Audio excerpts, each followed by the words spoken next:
from the Unreasonable Doubt Studios, in association with Feitner Productions, this is Laying Down the Law with your host, Billy DeClercq, and co-host, Curtis Rutherford.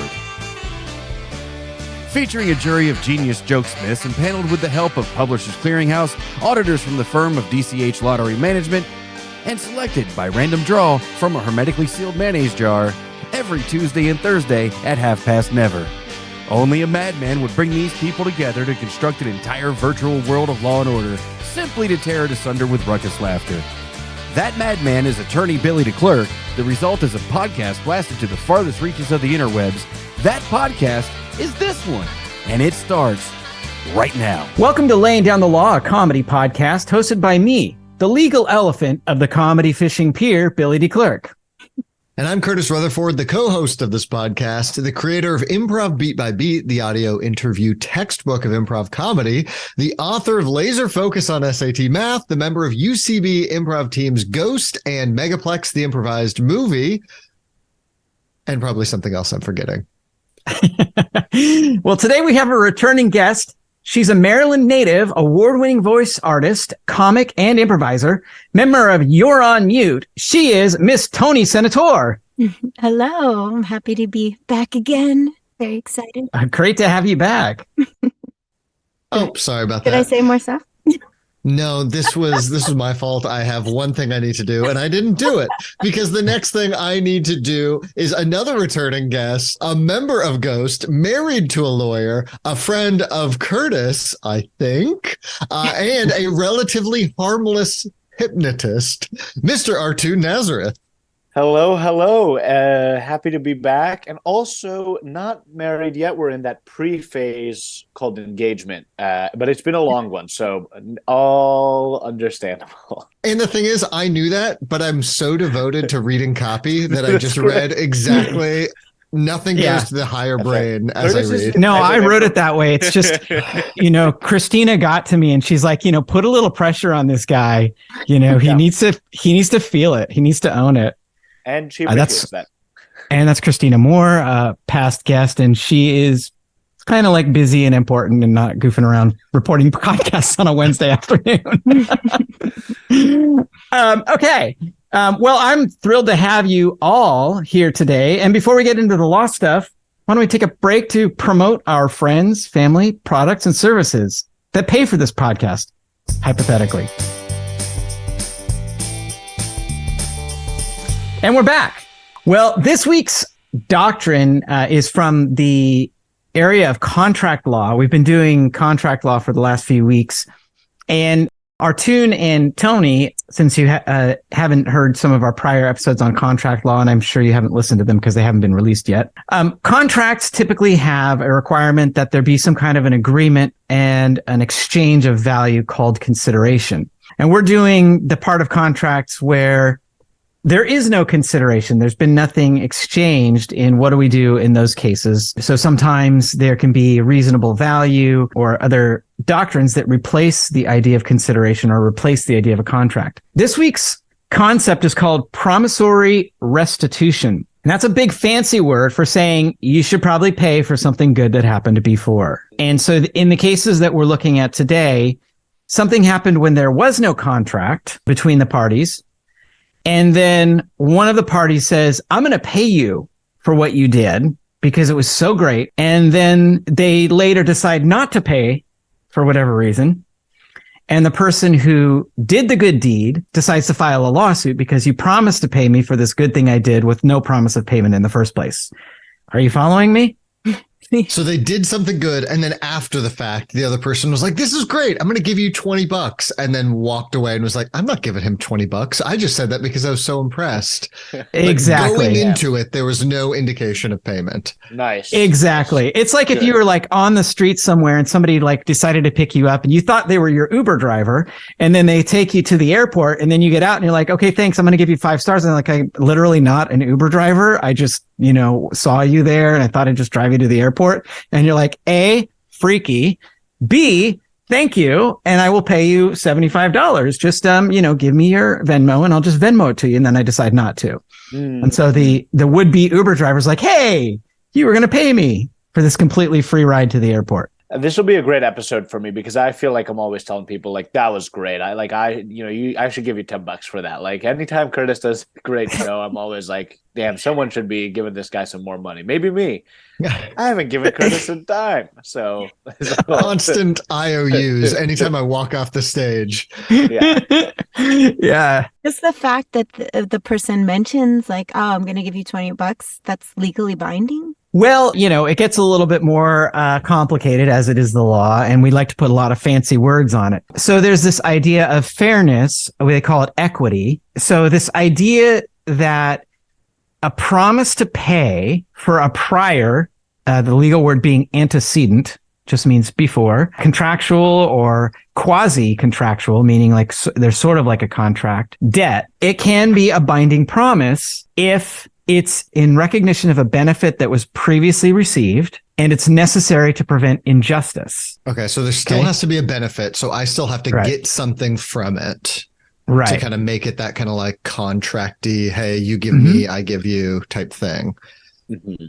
And the payment is necessary to prevent injustice, or the payment. Right. So that's why it's called restitution. Restitution is a legal term, meaning essentially we give money from one. And the law is really good at moving money from people from one person to another. And most of the rules are about this person has money and this other person should have it. So the restitution idea is it's fair to give the money from this person to that person.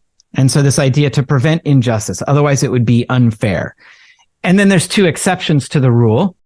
If the person who received the promise to be repaid intended to give it as a gift, or if the value of the promise is disproportionate to the benefit that was received. So in my Uber ride example, if it was like, I didn't actually intend to ask for money, I just happened to be going that direction, and I'm just a generous person, and maybe we knew each other, and it was, we didn't, make any kind of an agreement. You just thought it was going to be a free ride to the airport because I was going to the airport anyway. Sounds like maybe it was intended as a gift.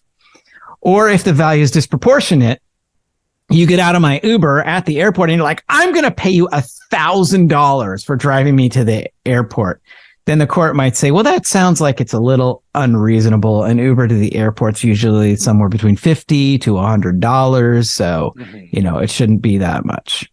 Okay, so those are covered. Then I'm covered when I tell Curtis, I'll give you $1 million after that show. That's $1 million show, Curtis. When we know at most it's worth 500,000. Exactly. Yeah.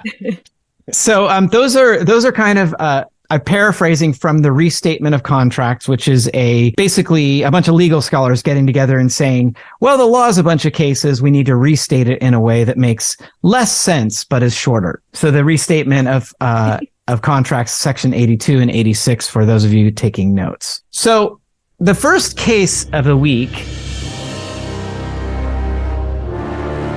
Mills versus Wyman, is a case from Massachusetts. It's from 1825. 1825. Long time ago. Yeah. Levi Wyman is a 25-year-old boy, and he goes out on a ship. We don't get this case does not have a lot of details about the facts, but he goes on some kind of a ship. And when he comes back, he's really sick. And he was estranged from his father. He's on a voyage at sea, and he gets suddenly sick. They land at Hartford. He's poor. He doesn't have a dollar to his name. He's really, really sick. And the plaintiff, Mills, takes him into his home. Says, come on in, kid. I'll take care of you. And Levi Wyman is basically in this guy's home. Mills is generous, kind of good Samaritan, takes care of him from the 5th of February, 1821 through the 20th of February, 1821. The court notes that the defendant lived in Shrewsbury, Massachusetts. Don't know why that's relevant, but maybe that's because it's a lawsuit that's in Massachusetts and not in Connecticut. So Levi recovers. He gets better. And Mr. Wyman, Levi's dad, is so happy, so overjoyed that his estranged son has been nursed back to health by the Mills family that he promises to pay $15 a week. Ooh. on a go forward basis. Basically says, I'm sorry. I misled you. Levi died. Oh, Yeah. he didn't get better? I believe this. He died. It doesn't really matter for the case. We don't really care, but I think he died. I don't know. I'm looking at this. I mean, we all die at some point, but but That wasn't very good care. Hold on, I'm rereading. Yeah. I'll pay to keep my son alive for 15 a week. It's too low. No, maybe he didn't die. Maybe he didn't die. I don't know. It's a very short case. It doesn't say. Maybe I'm reading something else. Maybe he died. Maybe he didn't. Doesn't really matter. Wait, so Levi did die. According to some sources, he did. I mean, he did die, right? Yeah. I mean, we can be sure of that. This is 1825. We can be absolutely certain that he did die. We don't know if he died on the 20th of February, 1825. To be very honest with you, the case summary says that he died, but the actual case that I'm reading, I don't see references to whether he's died, which leads to my advice to law school students: don't rely entirely on summaries. Instead, go read the case. It will lead you astray. It seems like from this other thing, he died at the end of the 15 days, and that's why Mills wrote to Wyman's dad of like, "Hey, I was keeping care of your son. Bad news, he died." Oh. Mm-hmm. And then Wyman said, "Well, I'll pay for all the expenses." Oh, so that's what the $15 a week, like he couldn't pay it all at once. So he's just paying $15 a week for a certain amount of time. Kind of like a payment plan. Yeah. Mm-hmm. PayPal. Yeah. Mm-hmm. PayPal credit. Mm-hmm. No, right. So for 6 months. Yeah. So Levi's father says, "I'm going to pay you. I'm going to pay you back the expenses." Mr. Wyman had no legal obligation to pay for his son. The court points out that because he was over the age of 21, which was the age of majority at that point in time, age of majority, like legal adulthood. So the father had no obligation to care for or support his son. This was something that was totally gratuitous on the part of Mills. No obligation, but the court says he had a moral obligation. And Mills says, "We saved your son, and then you promised to pay us back for the expenses we incurred. You have a moral obligation to keep your promise." Okay. And the court agrees. Basically says, because the father has a transient feeling of gratitude, promised in writing to pay the plaintiff for the expenses incurred. But later, he decided to break his promise. And so the court says this is some kind of a moral obligation. It's the right thing to do. And there was this pre-existing event. Like, it wasn't a promise before the services were rendered. It would have been a different case if, the son shows up on the 5th of February and Mills is like, "Hey, your kid's here. Do you want us to pay the expenses or what?" And then someone rides to Shrewsbury County on a horse and is like, "Do you want me to pay the sons?" And then the father's like, "Yeah, no, fuck that kid. He's so ungrateful. Let him die." And that would be different. That would be a contract. Or let's say the father said, "Okay, I'll pay for it." Whatever. That's an exchange of value in advance of the services. Here, the services were rendered. There's no expectation of payment. The father promises to repay. The court says that is a binding obligation. And I'm going to read you from Judge Parker. These old judges, they love the flowery, poetic language. And don't I know it? Mm-hmm. It says, "Is there not a moral obligation upon every son who has become affluent by means of the education and advantages bestowed upon him by his father, to relieve his father from pecuniary embarrassment, to promote his comfort and happiness, and even share with him his riches, and thereby he will be made happy? And yet such a son may, with impunity, leave his father in such a degree of penury above that which will expose the community in which he dwells to the danger of being obliged to preserve him from absolute want. Is not the wealthy father under strong moral obligation to advance the interest of an obedient, well-disposed son, to furnish him with the means of acquiring and maintaining a becoming rank in life, to rescue him from the horrors of debt incurred by misfortune? Yet the law will uphold him," meaning the father, "in any degree of parsimony, short of that which would reduce his son to the necessity of seeking public charity." That's a long-winded way of saying kids ought to pay for their old, decrepit parents, and parents ought to pay to raise their young children, but the law doesn't intervene and force you to do it. Wow. That's not what I got out of it, but I'm glad you explained it. Yeah, that's all the flowery words cutting through the BS. But basically, we expect in 1825 that parents take care of their children and children take care of their parents, and you should support them, but the law is not going to do anything to force you to obey that moral obligation. But here, there was a moral obligation. The father had a moral obligation to repay, and he wrote a note promising to repay, and we're going to force him to honor that promise.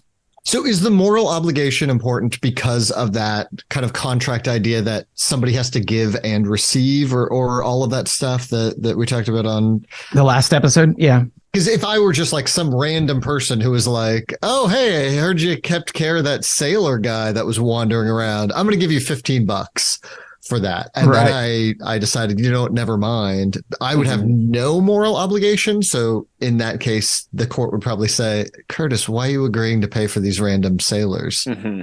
Yeah, exactly. I mean, unless you had some kind of pre-existing relationship with those random sailors that would cause you to have an obligation to pay their expenses. But here the court's saying a father typically ought to pay for his son if he gets sick.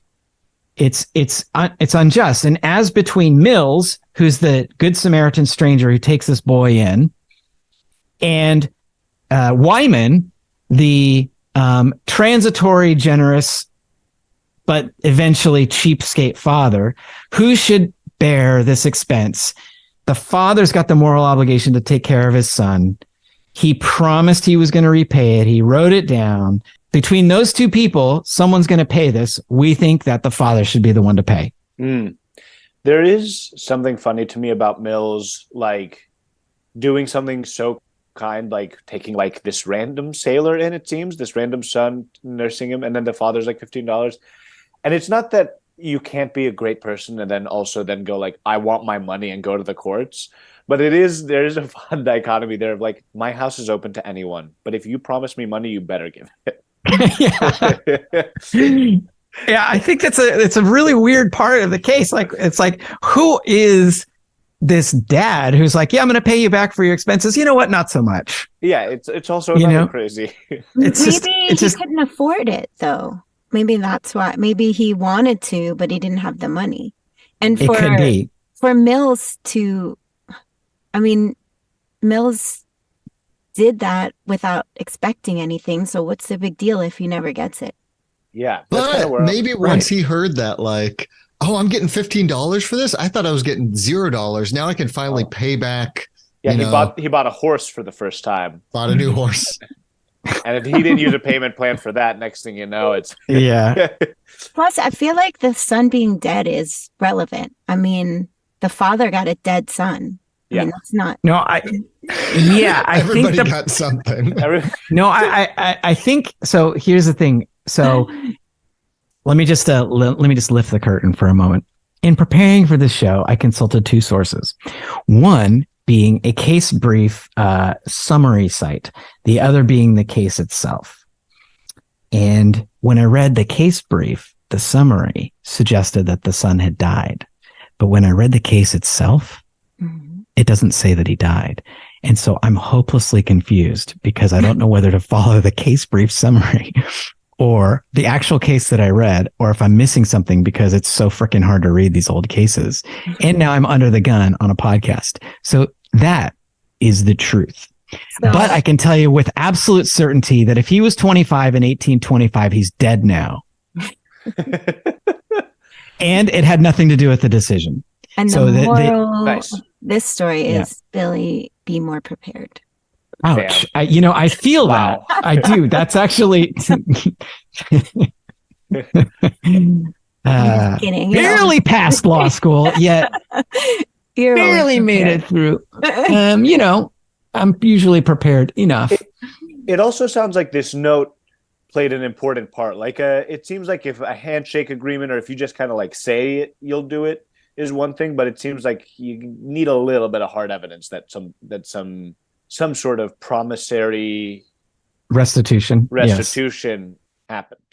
Yeah, I mean, the note is damning. So yeah, I think, but the court's reasoning really rests on both of these elements. One being that that there was a moral obligation of a father to support his son and pay when he gets sick, and two, that he wrote this note acknowledging it, even though he only was, he refers to transitory gratitude. But there is one interesting wrinkle here, and that is that it's not actually Mills who's suing; it's Mills' estate. I think our tune was like, this guy's weird. Why would he do this nice thing and then sue later? My guess is, it doesn't say this in the case, but this is his heirs or whatever.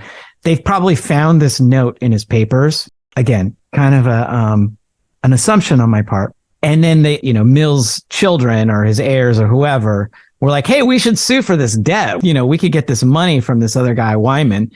And then Wyman's like, it was just a transitory thing. And, and my son was kind of ungrateful and I don't really, fortunately you saved him and or let him die, whichever it was.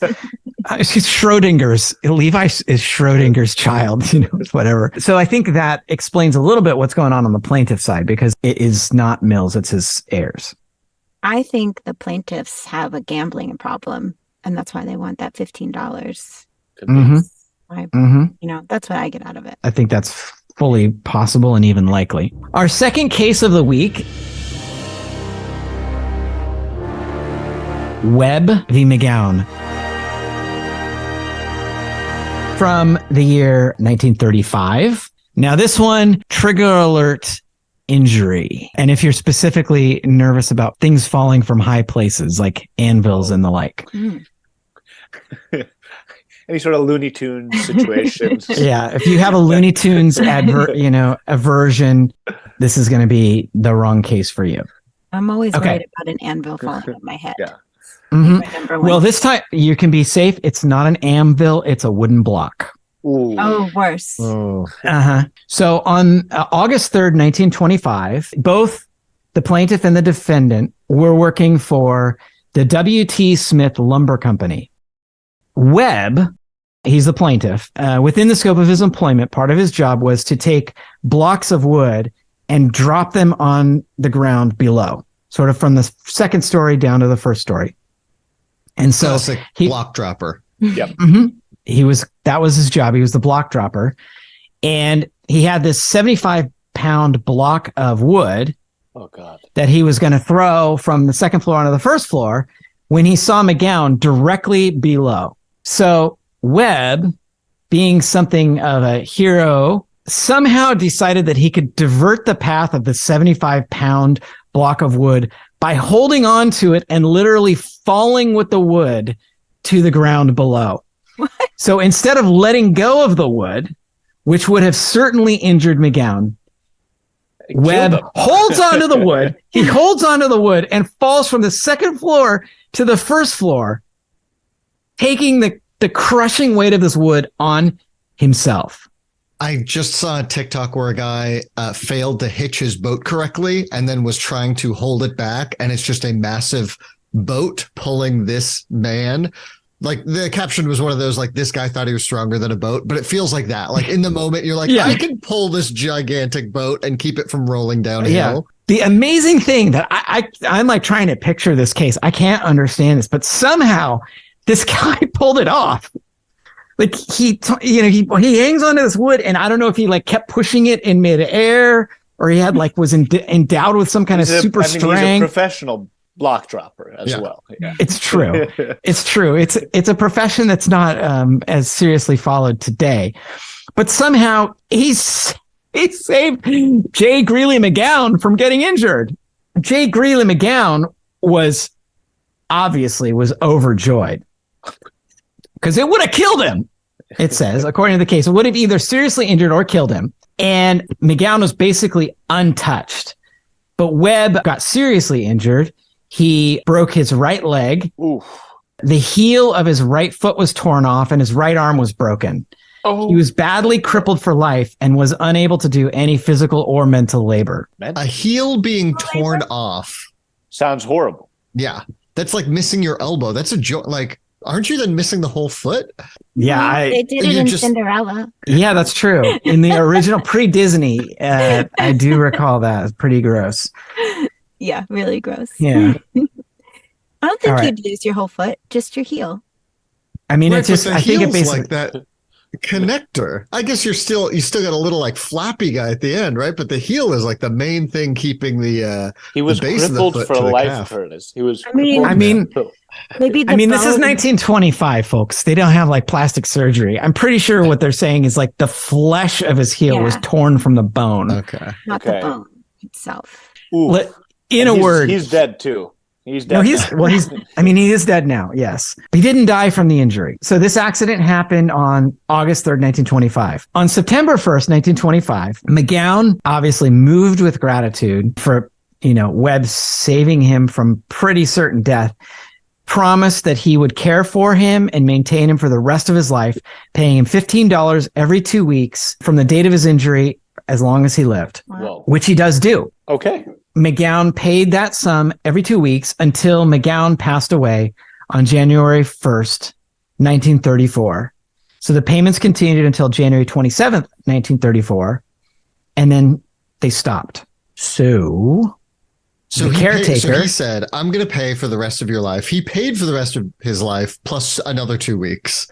he said he was going to pay Webb for the rest of Webb's life. That's like, Yes. Yeah. Yeah. Right. So And McGowan so- pays for the rest of his life, Mhm. 9 more years, and then he dies. And then his heirs are like, yeah, good. Not so much. Not going to pay this. Thanks for saving Pops, but we're not going to pay you $15 a week anymore. That seems fair to me, but I'm interested to see what the court rules. The caretakers for Webb, I'm reading between the lines that Webb is pretty much, I mean, maybe not quite a vegetable, but there's not much to him, right? He's unable to do any mental labor. So it's bad. A lot of the higher brain processes are in the heel. So that makes sense to me. You lose that heel. Damn, Curtis. Yeah, I mean, neuroscience wasn't in 1925 what it is now. So they're like, I don't know. He broke his arm and his leg, and he can't do anything either. Why did he? Maybe just he's got not ill drop humors. a block? I'm sorry. Why It's didn't he probably just- already moving. I guess Because a so. lot of those type of things, it's like a lot of momentum. Yeah. Yeah. I mean, I kind of imagine 75 pounds is pretty heavy. So there's probably a bit of a heave and a hoe. And so what I think happened is he was in the middle of a heave, and then he redirected his hoe and that way avoided McGowan. He just didn't he basically, he's swinging the block and he would have normally let go of it, but he was like, oh shit, that's going to hit this guy. And kind of like the only way, I'm just trying to imagine this, but the only way I can think of is he's on this ledge and he would have normally let go at the 45-degree angle. And he's like, oh, this is going to hit this guy. And he keeps pushing it where it's clear, he pushes it and jumps off of the thing to save the other guy. Right. Yeah, I worked at a stockroom for a while and just pallet jacks and stuff and moving that. You really once it gets going, it's great. Now You're committing. finally I'm committing and I'm doing less work than I was by pushing this slowly. So any momentum you can get, it's great. This is good. And then McGowan was in the wrong place. Yeah. Or no. It's- Yes. No, McGowan was in the wrong place. McGowan is in the wrong place, and Webb was was a hero.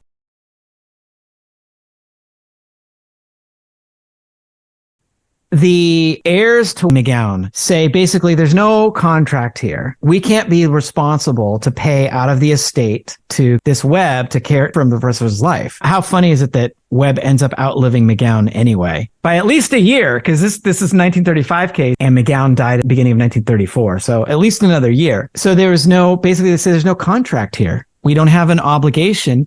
And because this promise was made after the fact, he had already saved him. So it can't be for consideration. It was something that had already happened. And the law is you can't make a contract for something you already did. And so it's a void contract. The court says, you know what? We're going to disagree with you. McGowan's heirs won at the trial court level, and then it gets appealed. Whoa. The trial court says, look, there's no contract here.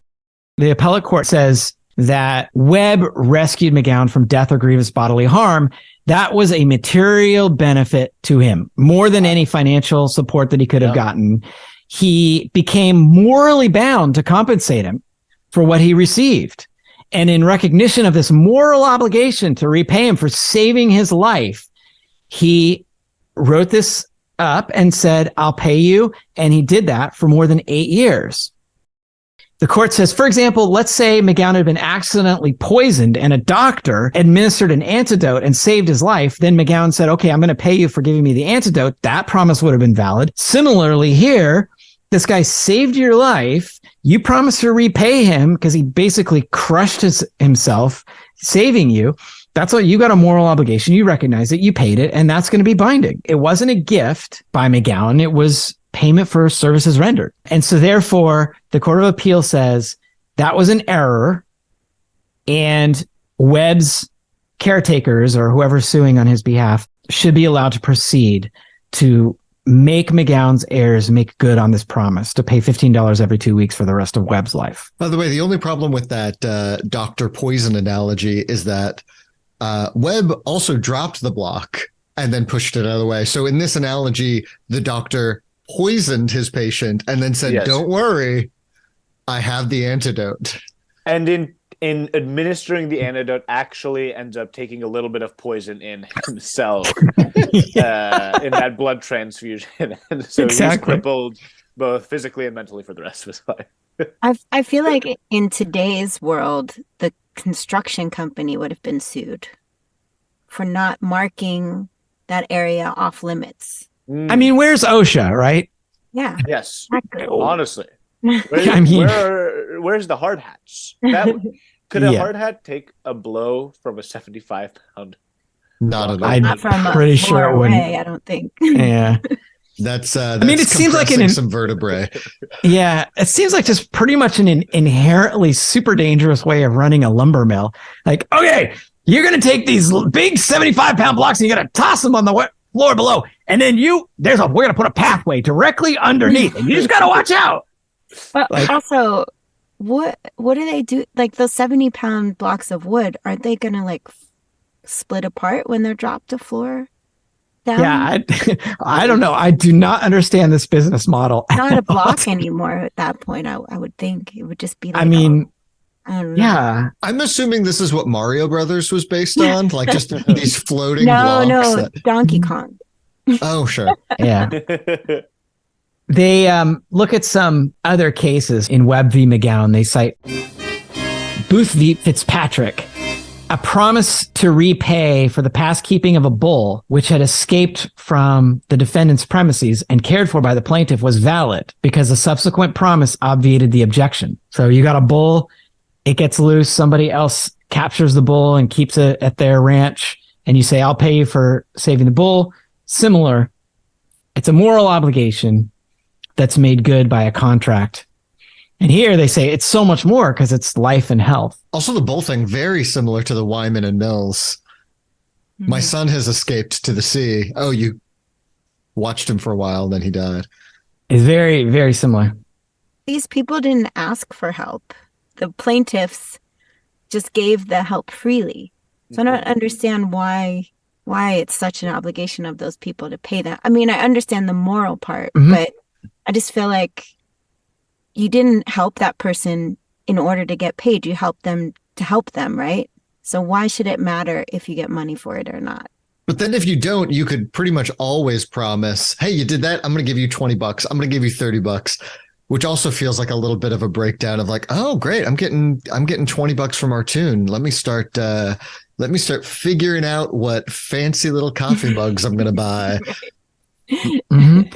Yeah, I think, well, the court's kind of dealing with some weird situations where we would ordinarily think like the person who received the benefit ought to pay. And here, not only do we think that the person who received the benefit ought to pay, but also they agreed to pay. Mm-hmm. Though both of those elements are present in both of these cases where we have kind of this moral sense that somebody received a benefit that they really ought to pay for. And then they said, yeah, I'll pay for it. So some of the examples that you could think of that would distinguish the cases would be someone who receives a benefit and then they're just like, yeah, that's cool. And they don't promise to pay for it. Or what if I just said like, I owe you one, like I owe you, but never like I owe you $15. Well, then we'd get into like getting a linguist in as an expert witness to talk about like what I owe you one means. Like, do you owe you $1, $100, or like a favor in the future? And they're also distinguishing from the examples of gifts or mere moral obligations where, you know, somebody just does something that's kind. And we're not going to allow you, if you give a gift or just do something that's kind, to then turn around and sue the person who received it. There has to be this element of inequity. Well, you could argue that in both these cases, it was their moral obligation to help the other person. On the other side, I mean, are you going to just let that kid die, or are you going to help them? Your moral obligation would be to help, or to not kill that person. So yeah, and in both of these cases, the court goes out of its way to make a point that the person who's suing really didn't have any kind of an obligation to do it. They're really a good Samaritan. In our first case, Mills v. Wyman, the court says Mills really had no obligation to care for this sick kid and take him into their house. I mean, like, yeah, I mean, we all have some kind of moral obligation to care for people, but you don't have to just take people into their house and pay their doctor's bills because you see them sick. Like you might. There's a morality to it, but it's not a moral obligation. The court is kind of saying the moral obligation here is on the father in Mills v. Wyman because he had a moral obligation to care for his son. And even though that's not a legal obligation, we can't force somebody to care for their children. We think that plus the promise is enough. Similarly, in Webb v. McGowan, if Webb had just let go of the block, the court says Webb was doing his job. It was McGowan's fault for walking underneath the 75-pound block. He shouldn't. So had he gotten hit, Webb was just doing his job. His job was toss these blocks from the second floor down to the first. McGowan should have known better to walk under there. Webb did something above and beyond that he shouldn't have been expected to do. And so the moral obligation would be on McGowan to say, hey, thanks for, crushing your body to save me. And so that's where they're putting that moral obligation. But you're right, Tony, that in a sense of absolute pure morality and altruism, we should all be taking in sick people and jumping off of second floor buildings to protect people from, getting hit by blocks. I mean, we ought to, right? But the law doesn't impose that on us too much. All right. So a couple other examples that you might consider. Suppose you live in suburban America and you got two houses next to each other that are basically identical, and you need a repair done. You call a repair person. The repair person comes out and they don't repair your house. They repair your neighbor's house. And your neighbor comes out and like, oh man, thanks for the repairs. That's awesome. I'll pay you back. Should the neighbor who benefited from a totally gratuitous repair that was done by mistake that benefited his property or her property be required to pay for it? Not really. No, I don't think so. The company that made the mistake should be required to the companies fix the other house. The neighbor didn't ask for that to happen. It was completely out of their control that it happened. They can't undo it. Okay. Well, let me just add an additional fact. Remember what I said. The neighbor walks out the front door and says, thank you for repairing my house. Let me write a note here. I'm going to give it to you. I'm going to pay you for those repairs. $100. Mistake. Never. Classic mistake. It's come to my attention. Never write a note saying you're going to give someone something. Correct. Right. You can verbally say it. That won't hold up. Yep. And that's the case of Drake versus Bell. That's a New York case. Drake versus Bell. The repair was a benefit to the latter, and there was a promise to pay for it. And so the rule is a subsequent promise that's based on another obligation that would be enforceable, a promise to pay, is binding. So you can make the promise after the fact to pay. So if you had agreed in advance, repair my house, I'll pay you $100. The guy, you just switch the order, repair the house, and then you say, okay, I'll pay you $100. That's binding. How about this? Somebody comes and digs a 250-foot well. So a tenant is renting property and says, hey, I need a well on this property. And they hire somebody. Somebody comes out, digs a 250-foot well so that there's water at the property, the year being 1910. The landlord is like, what a great well. Oh my God, I love this well. I'm going to pay you for that well. Which, if you're a renter, always a big mistake putting any Dude, money into. Yeah. insane. Mhm. It's also, this is some fantasy world where the landlord's even saying, I'm gonna pay. Like those words come out of their mouth. So if the landlord is this unusually generous landlord from 1910 in South Dakota, is he going to end up paying for the well? No. And then they're gonna take his ass to court.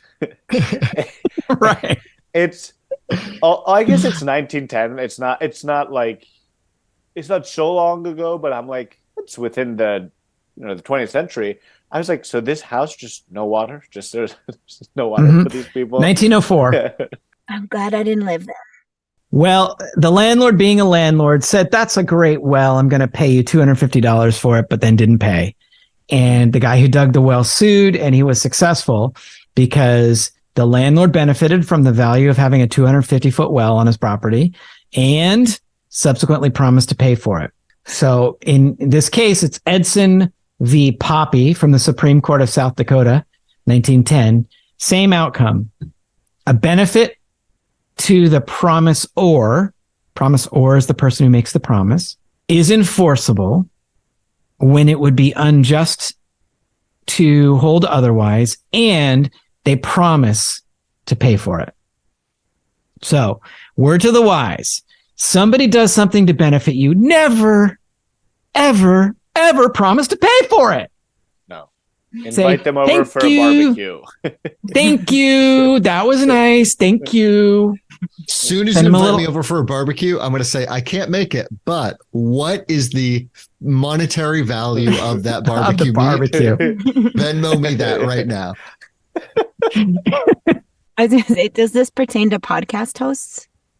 100%. Absolutely. I will be paying all of you 'Cause handsome I heard sums. you say you're gonna pay $100, so I could just pertain that to us, right? It's 50. It's 50.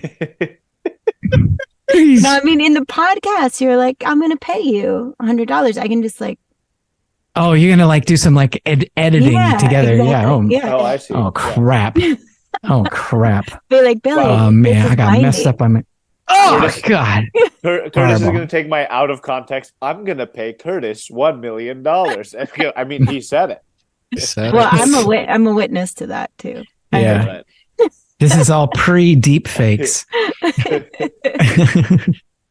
All right. Well, when we come back, we're going to do some improv. And we're back. Oh, welcome to your first day on the job as a block dropper. I'm just gonna walk you. I'm gonna walk both of you around the establishment so that we can figure out where everything is. Right. Excellent. Yeah. Happy to be here. Fantastic. So this is where we eat lunch, just a couple of benches, all of that. But you'll basically be right above this right here. You'll be dropping blocks off of this second story right over pretty close to where we eat lunch.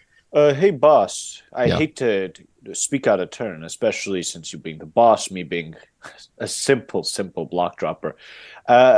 There's a whole area here, a field. It seems like plenty of space. I mean, we got woods for days.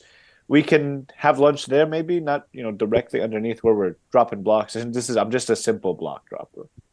I'm sorry, you want me to sit on my ass in the grass when I could be sitting on this nice whole picnic area that we got set up? And what's even better than that, when you drop the block, sometimes it lands on one end of the table, pops the pepper right off that end of the table, and bam, you can just grab it just like that. Now, occasionally it does hit people. We have had some problem with that, but this good. a little bit more convenient, okay? Boss, I hate to speak out of turn, but am I wrong in thinking we're a mill? We have plenty of wood. I'm sure we can craft a picnic table or two. Not my job. I'm just a block dropper, but it seems reasonable to craft a picnic table.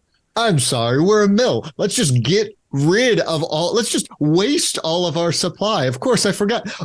Maybe go down to the newspaper plant and ask, how much newspaper can I just throw in the garbage? Maybe I'm going to make a little king's outfit out of blank newspaper. You think they're going to let you do that? No.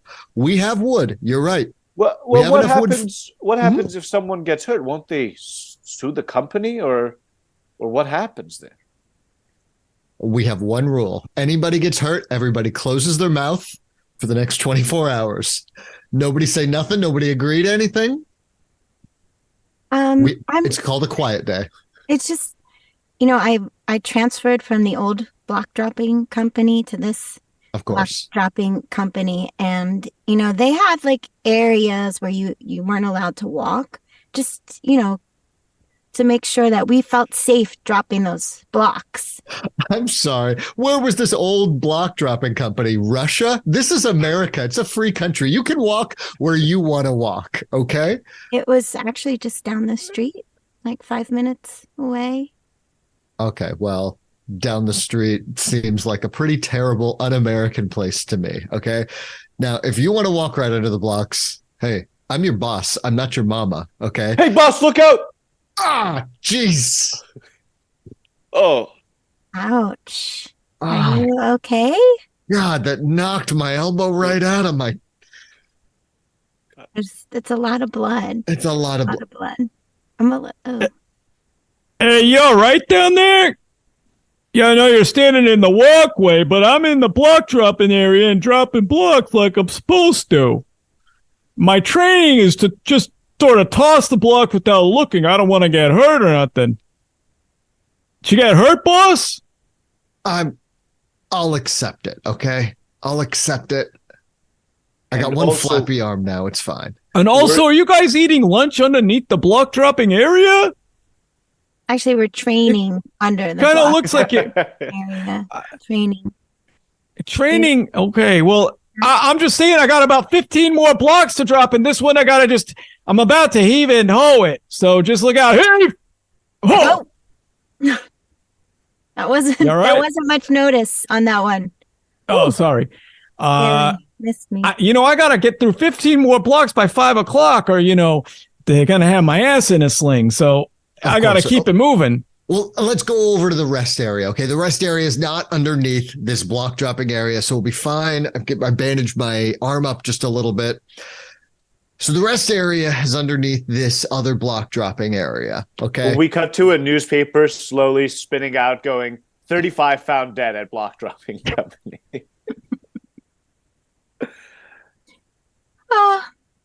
My poor husband.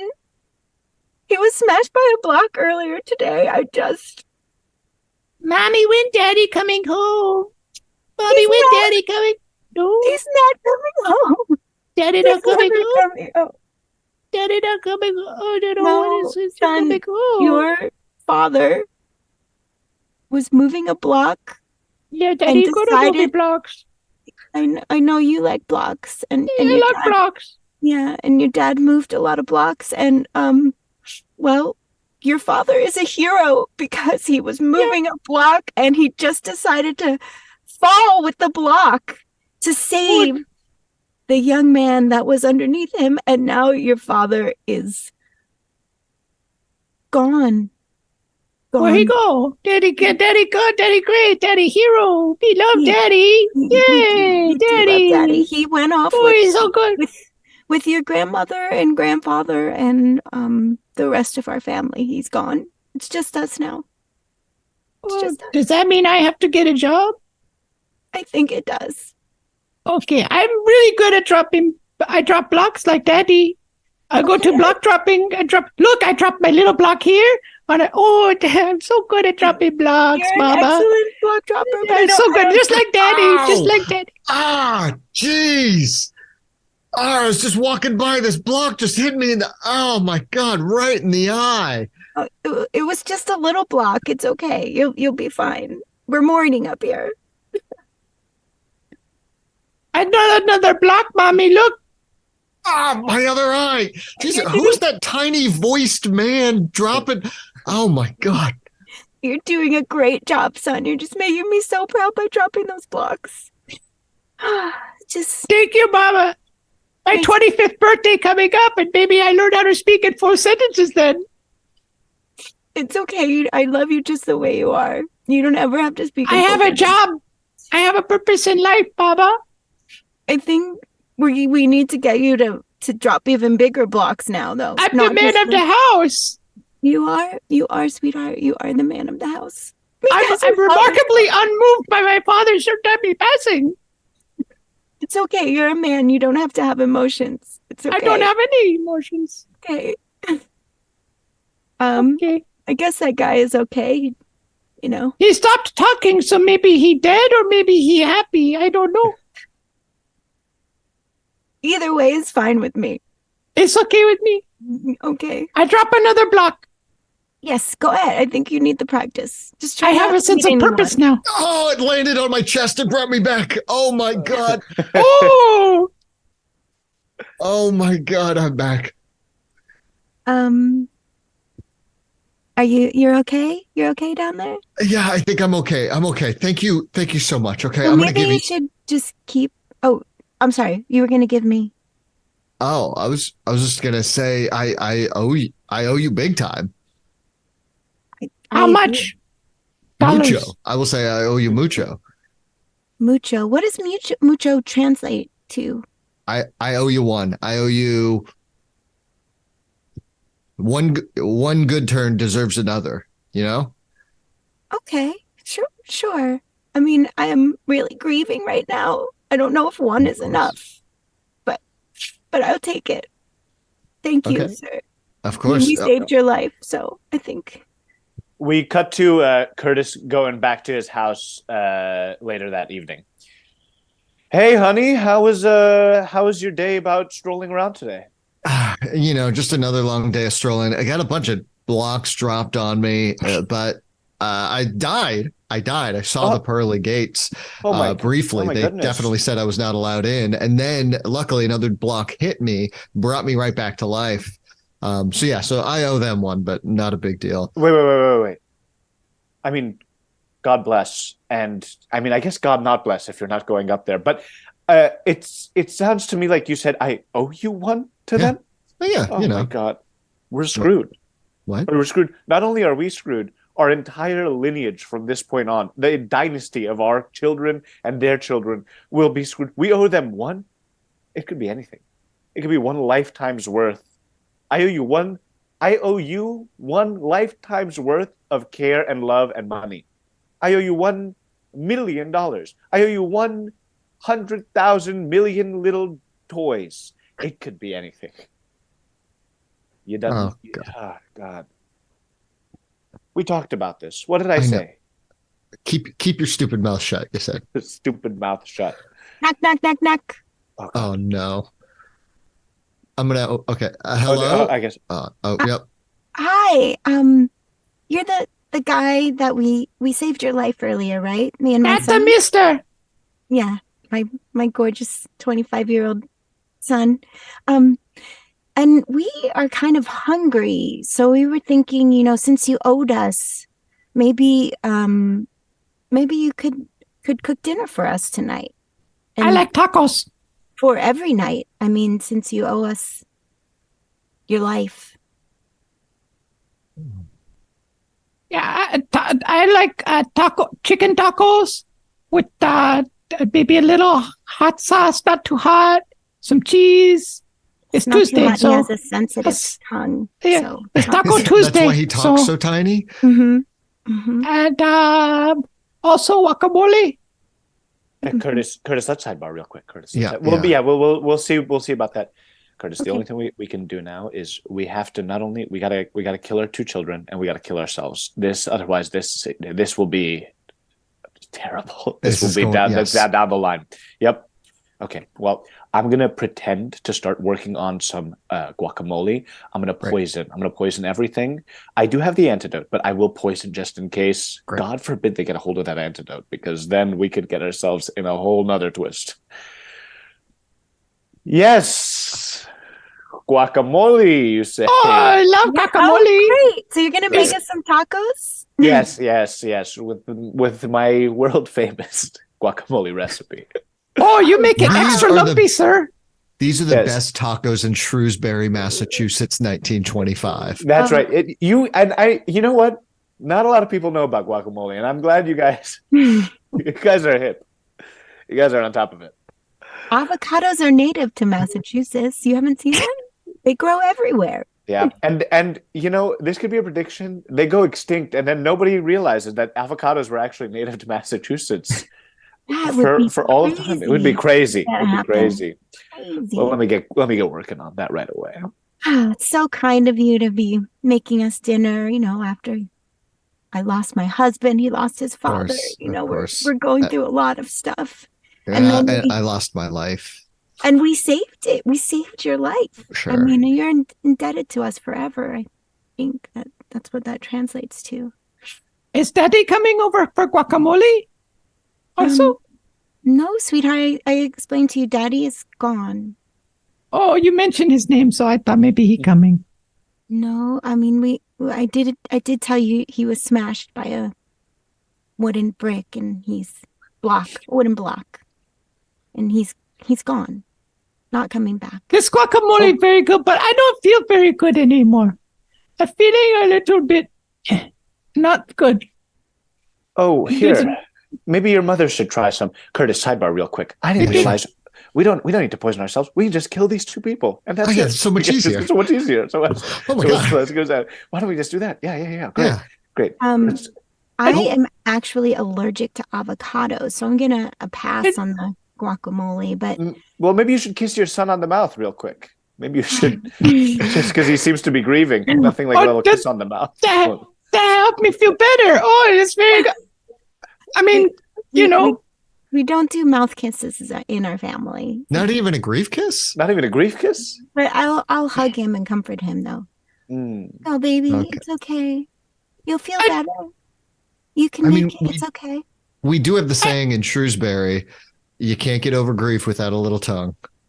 Maybe can I lay down on the floor right here? I'm very tired and having trouble breathing.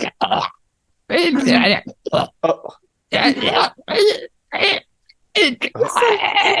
help him. He can't breathe. Okay, I will help him. I'm pouring a little bit of liquid into his mouth. Pouring a little bit of liquid into his mouth. There we go. Oh! He's back. Oh, I love guacamole. It's so good. Can I have more guacamole? No, I saw no, Papa, no, Mama. guacamole. No. I guess we're even Stevens. Curtis, sidebar real quick.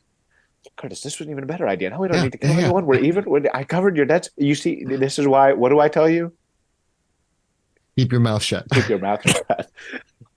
I was going to say I owe you one, but yeah, I think that we're even now. Thank you so much. Thank you. Wow. You don't have to cook us dinner anymore. You saved my child's life. And wow. I mean, that's more than I could have ever asked for. Excellent. Well, we cut to the pearly gates. God? Yes. God? Okay. I'm here. I'm glad you have a minute. So we seem to be having a problem over here. Some of the seraphim and cherubim have been debating about who owes who for things that were done in life. And some of them are writing notes. And I tried to solve this, myself. You always tell us, work it out. Mm-hmm. I'm a beneficent and detached deity. But in this case, I think we really need you to intervene because there's it's a problem.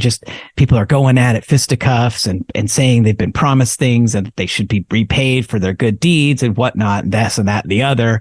And I always thought it was a moral obligation, but and I tried to reason with them, but it's madness. So I think we need you to step in. I hope I've described the situation adequately. I think you have, but this is heaven. I mean, we shouldn't be concerned of mortal things of the earth. It's heaven. Why? That's what I said. Did you get them arguing? Like, why? How did this happen? Everything was peaceful the other day. I don't understand how this started. Well, there was Michael. Mm-hmm. And there was Judith. Mm-hmm. And Michael said to Judith, remember that really awesome thing I did for you? Back on Earth, I brought your children back from the dead. And Judith is like, yeah. Isn't it your job to make sure all their memories were wiped with their memories of what happened back on Earth? Wasn't that your responsibility? Yeah, little. Okay, well, remember how I mentioned you're a beneficent detached deity? Mm-hmm. So we had a little problem with the memory wiping thing Okay. about 1,000 years back. Okay. It hasn't been fully functional for a while now. And I was thinking we would bring it to your attention, but we've got the guys working on it. And I just thought, it'll be cool. We'll get it worked out. God's not going to notice because, God's beneficent but detached. You thought I wouldn't notice. Excuse me. Sorry, God, angels. I know I'm just a renter here. I noticed your mind wipe machine was broken, so I fixed that so that me and the wife could do that. Yeah. Oh, wow. I would invite you to heaven, but you're already here. But thank you so no much problem. for fixing that. I mean, we're just renting the place, so decided to fix it. Also, the Venetian blinds were a little finicky, and the toilet, that ran. So I fixed that. Oh, it's just running. Yeah. Yeah. I wasn't going to tell God about that. I really appreciate you opening your big freaking mouth, but it's fixed now, so I guess it's all right. I hate to tell you this, but I already knew. I knew about the toilet running. We cut to hell real quick. Look, I'm telling you, it's not all it's meant to be up there. There's all kinds of problems you wouldn't believe. Toilets are running nonstop. This is actually not that bad. Trust me. Have a seat. A little fire. It's like, think of it as a hot spa. Anyways, you were saying... This is like that kind of yoga. It's like that kind of yoga. I've been doing the hot yoga down here, sweating, and I'm losing a lot of weight. There you go. And we wipe your memory nightly. So you're not even every day. It's a new torture. I don't even remember pushing this rock up the hill yesterday, and it is a workout. Let me tell you. Sisyphus. It's good to chat. I'm the devil. Yeah. Oh, I have lost so much weight since I've been down here in hell. It's amazing. Like I'm at my lowest weight I've ever been. I know. I literally can see your skeleton. It's amazing. I love it. I love it. I can probably finally get that part on screen that I always wanted. We cut to the Vatican. Excuse me, Pope. There have been a lot of questions about the theology of both heaven and hell. So first off, it seems that your memory is erased no matter what. So see. I don't understand how you're really offering any sort of retribution or understanding of your moral transgressions. If first off, your memory is instantly erased of them, are you just a zombie in heaven? You bring up good points. How about this? Okay. Keep your mouth shut. I owe you one. The Pope, that's a big one. That is a big one. But I'm sorry. I do have to just mention one more thing. A lot of the clergy are worried about how much we're upselling hell. Like we're really talking about the weight loss benefits, how great it is, describing it like a spa. Look, you keep. I hear what you say, but here's what I think. Okay. We have been doing things for a very certain way, a very long time. We keep it that way. That's the church, baby. So I will pay you this hot yoga in hell. It tickles my fancy too, but you don't see me preaching about it. So I give you one. I owe you. I'm going against my judgment, writing this down for you from the Pope, signed the Pope. That's good for whenever, but it's just a whatever note. I hope we never have to see it again.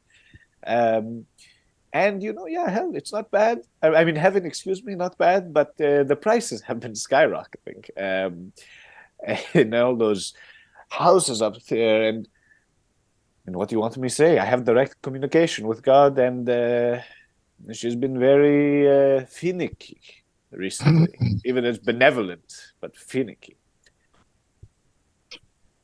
Babe, we have this note from the Pope, this IOU from the Pope that you've had for 5 years, and you haven't used it yet. Like, we need to cash this in. Yeah, I've just been having a real analysis paralysis with it. Like, you get one ask of the Pope, I'm just worried I'm going to ask for something bad, right? And then I'm going to spend the rest of my life, I wish I asked for something a little bit better. The other day, I almost asked for a new vending machine in the over in like right next to the fireplace where they put the smoke, the white and the black smoke. Right. Sometimes you're out there, you're stoking it when there's going to be a new pope, and I'm like, well, I would love a Fanta right now. Okay. Knock, knock, knock, knock, knock. Knock, knock, knock, knock, knock. Excuse me, I got some certified mail for you, Cardinal. What's your name? Cardinal, what's your name? You've got apparently you're delinquent on your direct TV bill. They sent it certified mail. You got a tax lien here. Your mortgage is overdue, foreclosure notice. Also you've got a, Verizon service is being shut off. And, apparently this is a note from one of your child. He's in jail. Okay. That's all the certified mail I have for you. See you tomorrow. Yeah, no problem. That's only the beginning of our problems. So we really... Ring, ring, ring, ring, ring, ring. Nope. Hello? Hi, is this Cardinal? What's her name? That's my husband. Oh, yes. Well, I put me on speaker. Okay, you're on speaker. Yes, this is the Vatican County Jail. Your son, Dimitri, he's dead. Oh my God. Oh, Dead? wait a minute. No, he's not dead. Please get your facts straight before you call next Look, time. I've got one warden here telling me he's dead, but I'm looking through this two-way mirror and I see him right there. But the warden, he's really saying, no, he's dead. You're seeing wrong. This is the problem with Vatican County. Vatican is the only county that's also a city, that's also a state, that's also a country. So, yeah. Maybe Knock, knock, knock, knock, knock, knock, knock. Oh, sorry. I had this one extra. I'm postman again. I had this one extra note here. It's from the Holy See. Apparently, you're being charged, Cardinal. What's your name? Because you're married and you have a child, and there's like this whole vows thing of celibacy and whatnot. And you've apparently completely flouted it for about 35 years. You've got a child and multiple, families and whatnot. So anyway, I'm sorry I opened your certified mail, but anyway. I'll see you later. Yeah, I'll see you later. You said that this whole arrangement was approved by the Pope. I don't understand. I thought the no marriage thing was a recommendation. Oh. Apparently, it's a rule. Also, I do have other families on top of this. What? Other families? I thought I was the only one. Well, I thought I had one in Vatican City, one in Vatican County, and one in Vatican the country. We come back to hell. Hey, so it's Cardinal, what's your name? Yeah. Well, welcome. Let me show you around. We got hot yoga here at 8 a.m. We got some weight loss shakes over at noon at the news station. And we'll be doing this tour every day because it's a memory wipe situation. Oh, of course. And so I'm just going to I'll be up here just doing the same sins that I did in life, just over and over again, making families, having extra families. Yep, that sounds about right. Oh, yeah. Hey, Lucifer, look at me. I'm pushing the rock. I'm doing really great over here. This guy. Losing weight. I look like I'm getting fit, right? I just found this rock today. Wait, I've been on this treadmill for 20 years, but I feel great. So should this path go right under Sisyphus's rock? Oh, yeah, that rock kills. And then, and you think if you die in hell, you can't die again, but it's more like the Matrix. If you die in hell, it's done. There's nothing. Oh my God, the rock!